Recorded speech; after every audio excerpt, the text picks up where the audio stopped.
Welcome everyone. Coffee chat number 6. It's cool, hey? These things are going so well. We're really enjoying them. Yeah. And it looks like you guys are as well, because we're getting good questions, as we said before. Yeah. So this coffee chat is loosely focused on end of year traditions. So we'll start by sharing ours, and then we'll move on to questions.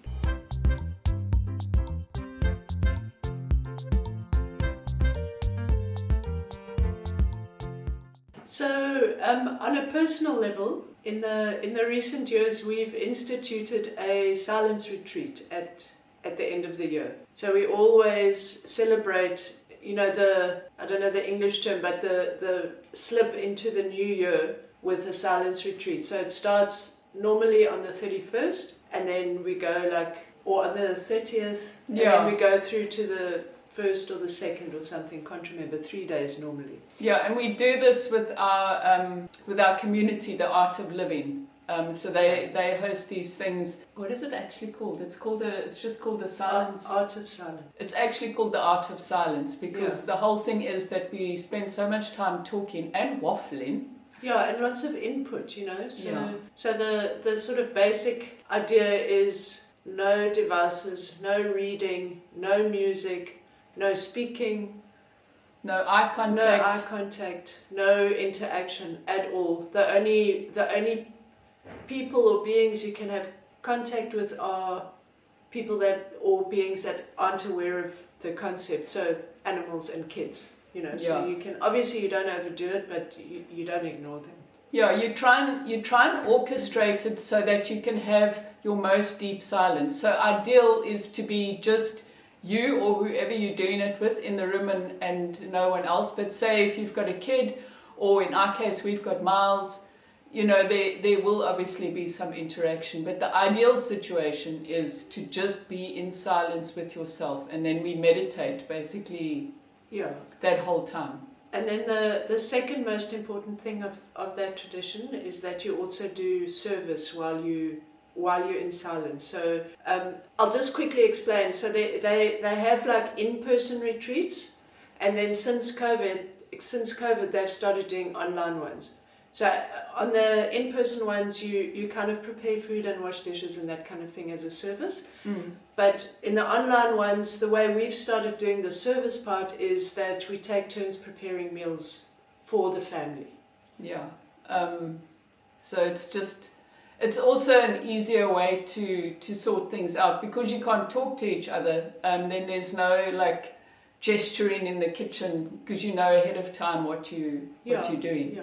I mean, it makes an immense difference. Our younger selves would have rolled our eyes, obviously, because we would have been out there partying and getting drunk and seen in the new year like that. We have been known. But this way of slipping into deep silence where you don't talk, it's actually so rejuvenating. And when it comes time to break your silence again, there's like a thing, like a sort of a ritual where they say, okay, now it's time. The teacher says it's time to break your silence. You really don't want to. Yeah. And they make you do it because you have to come back into the world, obviously. Yeah.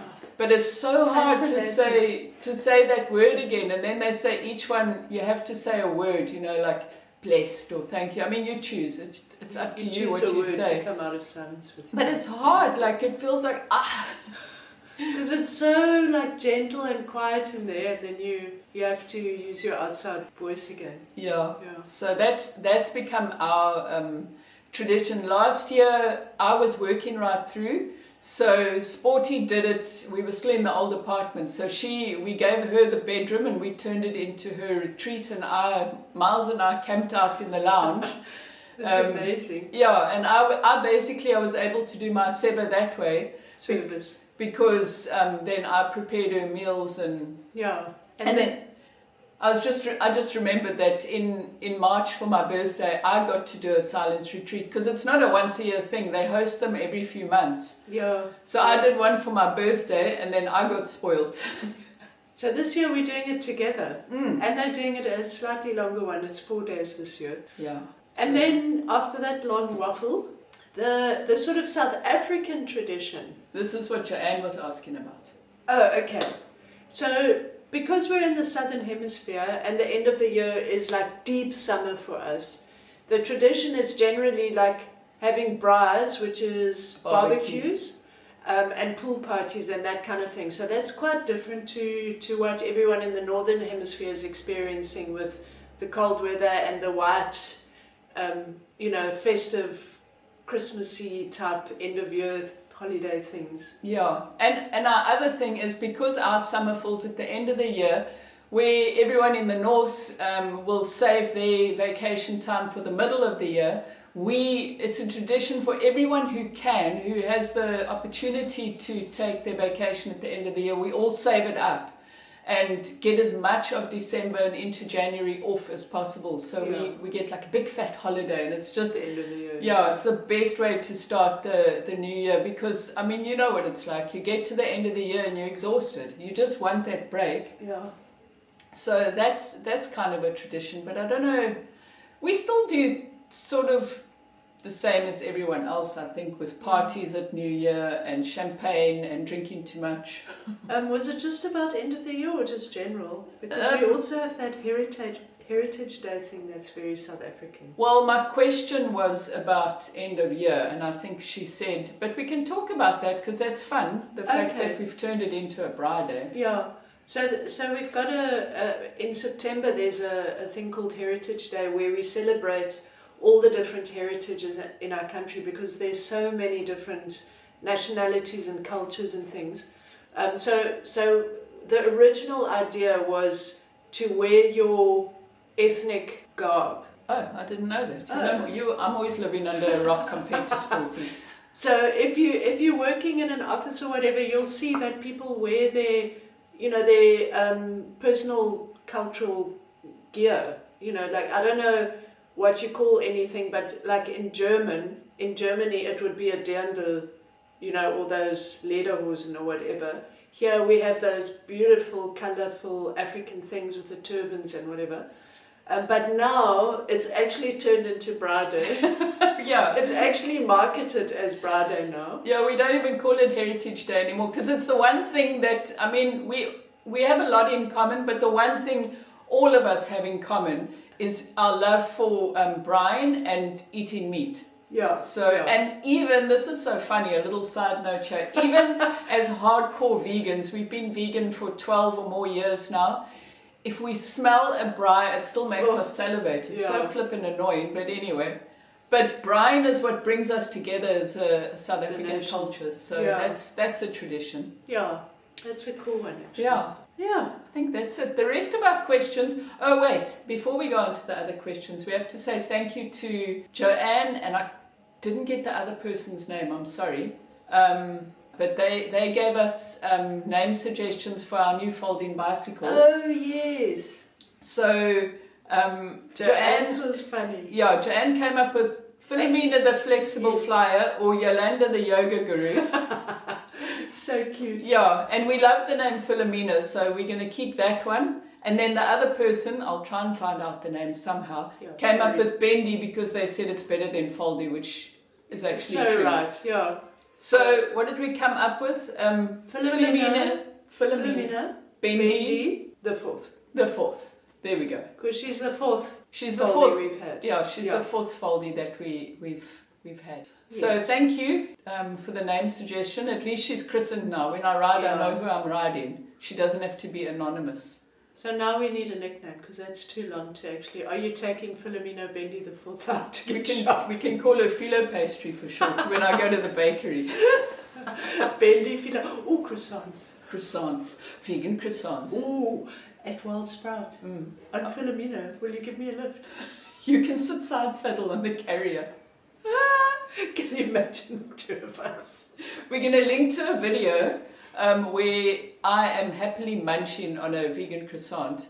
Poor Sporty was on a weird diet and all she could drink was bark tea or something, and I ate a croissant in front of her because you know that's so kind. Yeah. I'll link to that video. Bro, you probably had coffee as well. I did, but with good reason. I shudder to think. We were actually remembering your mom. It was for Oops. Because for our sentimental video. Yeah, that's true. Anyway, we digress. So, as usual, but I mean, that's the point of these ones. Yes. Let's get another question. The rest have got nothing to do with the end of year traditions, but we don't care. We said end of year or whatever you want. Yeah. So maybe we should call these things waffle chats. Oh, that's a good idea. So next Make a good thumbnail with a waffle chat. Sorry. Yes, what are we doing next? We're going back to Sherry's question about social norms in South Africa. And the reason we're revisiting this is because originally I asked her to please explain, and then we just went ahead and answered her original question, and she came back with more info. So she wanted to know if we have shared community gardens, places to borrow or rent tools. Oh, and recycling as well. Wasn't there recycling? No, she didn't actually mention that, but she mentioned that where she is, they are a selfish throwaway society, and it makes it more difficult to live mindfully. Oh, okay. So that's why I think you were thinking of what I was talking about when we were chatting through this. Okay, so we'll have to get back to that. But first, and I'm not sure if we even mentioned it in the last one, but we do have quite a number of community gardens. There's a big drive here for what they call backyard gardens, where organizations are helping, because we've got a very large poor community still in South Africa, unfortunately, but there are lots of organizations that are helping people grow backyard gardens so that they can feed themselves, and then we have community gardens as well. Yeah, so and those create jobs. So they always make sure that community people are employed to do stuff, and then they obviously get to share the veggies and things that they grow in there. Yeah, we've got one just here. Yeah, we'll take you with them because we have to take our bucket there. So it's beautiful. They do a little market there every Saturday. You can buy the vegetables. It's absolutely gorgeous. It's magnificent. And they're dotted all over the city. You know, there was one in the middle of town as well when we lived there. And then on the just to sort of expand on the job creation aspect of things. The recycling industry in South Africa is really flourishing, and it's for the same reason. You know, the lower income sector has been given the opportunity to actually create businesses and make money from it. So there are like micro businesses with people that have got little vans, and they drive around and collect recycling and take it to the depots, and they get paid for that, obviously. And then also like the people that we've got, we pay them it's such a ridiculous amount of money, but you pay them a little bit of money and they come and fetch your recycling and take it if you don't have a service. And then you also get the sort of the more independent guys that go around and actually empty the public bins of the recycled stuff. They take that to the depots and they also get paid, so they manage to feed their families and that kind of thing. Yeah, and those guys are amazing. Hey, normally you see them on the streets, they've got like a little trolley and then this enormous bag balanced on top, and it's full of like plastic bottles and cans and stuff, and then they drag that to the depot and they get paid. So it's quite cool how the recycling is growing from that point of view.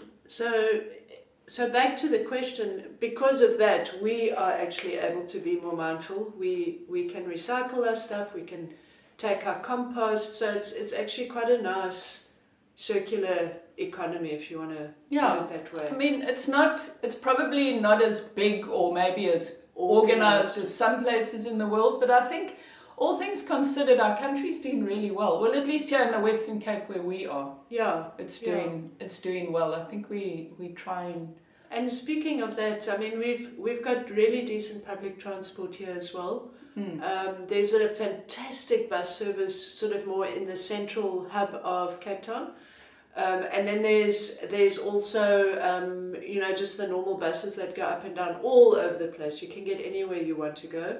And then the Uber drivers are everywhere, and it works really well. They're great, and it's a good service, very safe as well. Yeah, and the nice thing is that's another job creation situation, because these are a lot of guys who would have struggled to get work otherwise. Yeah. And from other countries as well, like poorer countries, like surrounding us, like Zimbabwe, Malawi, Congo. Yeah. So it's really, that's very cool. Yeah. So yeah, I think overall we've got what it takes to be mindful. We're in a good position, yeah. On to the next. Yes, that was a great question. Okay, so Minimalist. 5. 5 love. Wants to know, how do you shop for kitty miles? I would like to know, as I have dogs, and wondered if there's a possibility of shopping zero waste for pets also. Wow. Super interesting, and we've never even considered it because Miles is on a special diet, so we buy his food at the vet. And I was actually thinking about this. We haven't been to our zero waste shop in a while, so I don't know if they've expanded into pet food there yet. They might. I mean, they were expanding into all sorts of things. Yeah. We could find out. There are small businesses that are creating more mindful pet food that's not full of rubbish and junk, and it's but it's sort of meat and it is still packaged, but it's just small businesses as opposed to that horrible tin stuff that you can get in the supermarkets. But then you can also, if you can't do it when you're buying food and that kind of thing, you can probably consider going to thrift stores to buy toys and blankets and that kind of thing, so you don't have to deal with the packaging for that stuff. That's true. And you could, I don't know how much work it is, but you could potentially make your own dog food. There's actually a huge amount of info online, YouTube even, of recipes, so you could check that out. Yeah, so that's something. People are making biscuits and wet food and all sorts. And actually I researched an article years ago where they were making treats, like summer treats. It was lollies. Like ice lollies for dogs and things, which there's so much fun stuff out Mayonnaise there. lollies. Was it mayonnaise? You're making stuff up. It was something like that. Let's see what else. Savoury lollies. I can't think of anything worse. We just don't like lollies, let's be honest. No, we don't like lollies. But doggies like lollies. So Sharon wants to know, she's trying to improve her diet and she recently gave up sweet treats. She's a sugar addict, my sister from another mister. She wants to know what sweet treats we enjoy or alternatives or things to stop cravings. So I already shared a link, which I'll share again in the description, because what Sporty and I discovered some years ago is that, and it might be old news to many of you, that cravings are related to a deficiency. A nutritional deficiency of some kind. Yeah, so, and it's bizarre. Some people have got these long lists where if you crave salt, you're missing this, and if you crave sweets, it's generally greens, leafy greens. Like spinach and kale. Because I think what happens is your body is missing something and your brain steps in to be super helpful and says, oh, that craving is chocolate. Hey? And then I've got an excuse to eat chocolate.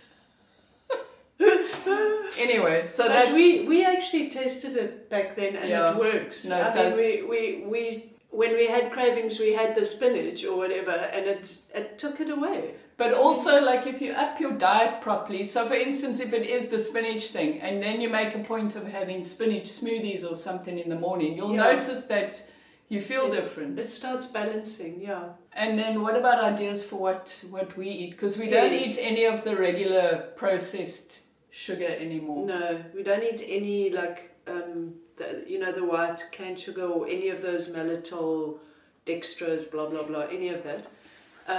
But you mentioned earlier that we can share some links with recipes, that use dates and things for sweetening. It can actually be very good, and in some shops, maybe more health-orientated shops, you'll get sweet treats where they've used that kind of thing to sweeten. I mean, things like xylitol and chicory root and those kind of things aren't as bad as real sugar. So if you want to do like a transitionary thing, you can go from the sugar stuff to those things and then maybe to the dates and then spinach and off. But dates is like surprisingly sweet. I mean, we've got there's a company here that makes these bars, and dates are the only sweetener in there. So it's just your palate will adjust.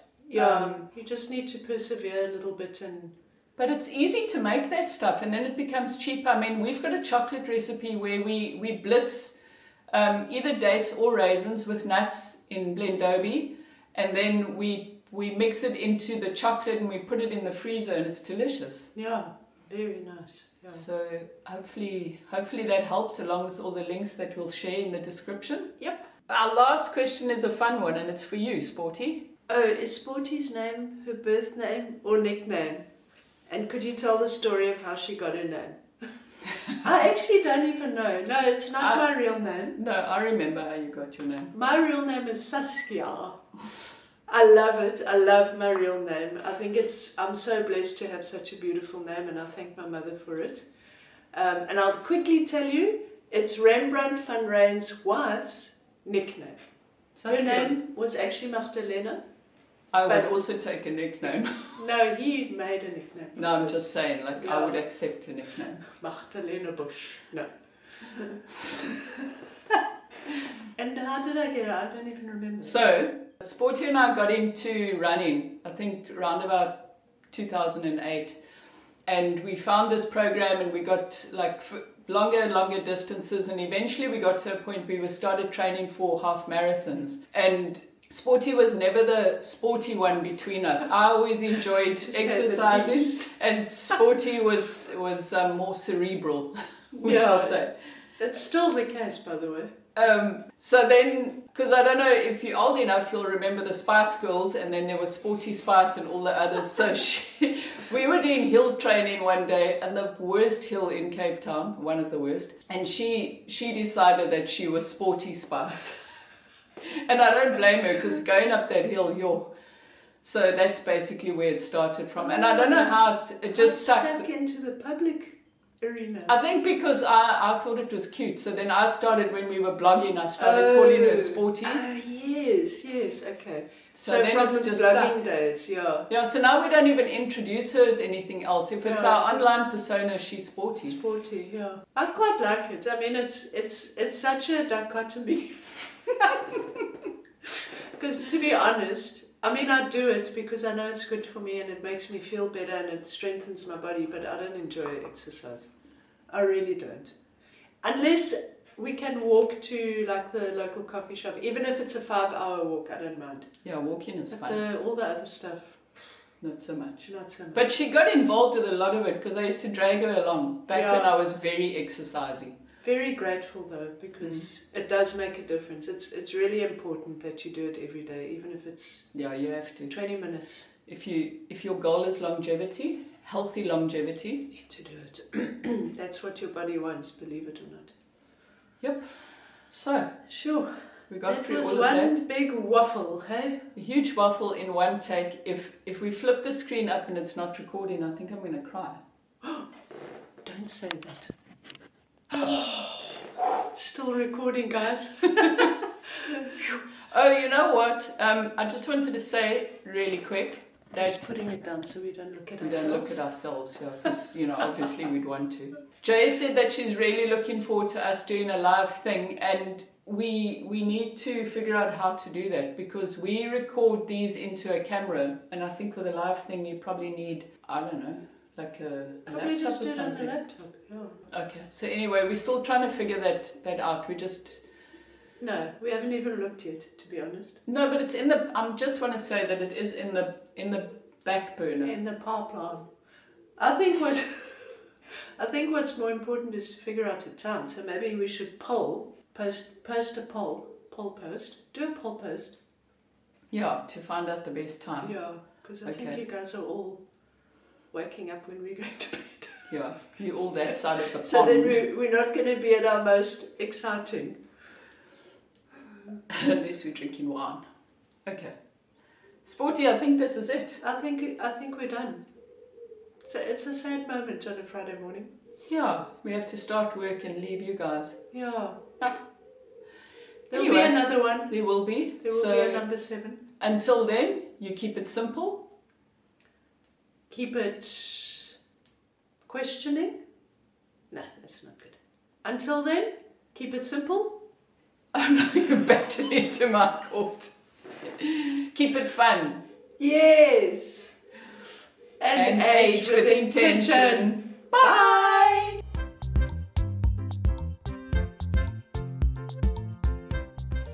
Go for it. No, you go for it. I started the last one. Jeez, like elephant memory. No, I don't know if I did or not. Exactly. Pajamas.